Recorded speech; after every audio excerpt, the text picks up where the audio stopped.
জয় রাধে বন্ধুরা, আজকে তোমাদের সাথে আমার জীবনের কিছু মুহূর্ত শেয়ার করছি।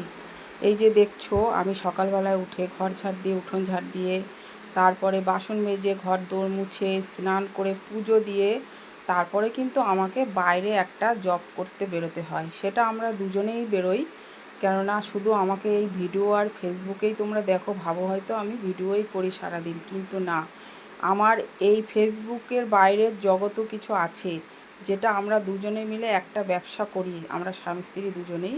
সেই জন্য দেখো বন্ধুরা, একটা মেয়েরা সকাল হলেই কিন্তু বাইরে বেরিয়ে যেতে পারে না, তাদের সংসারে অনেক কাজ করে তবেই তাকে বাইরে বেরোতে হয়।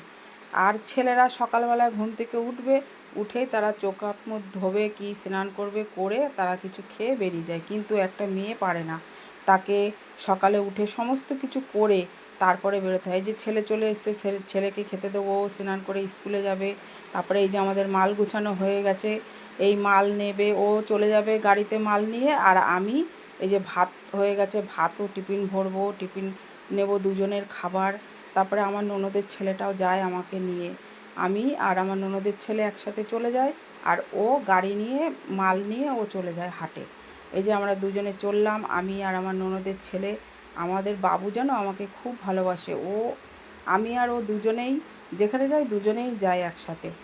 আর আমার ননদের ছেলেকে জানো আমি ক বছর বয়সের থেকে দেখছি, আমি যখন ওর মামা বাড়িতে আসি তখন ওর বয়স ছিল 9 বছর, আর আজকে আমাদের বাবু এত বড় হয়ে গেছে। এই যে হাটে চলে এসেছি, আবার এই যে রাতে দুজনে বাড়ি ফিরছি, আর ওর মামা গাড়িতে করে মাল নিয়ে বাড়ি আসবে রাতে।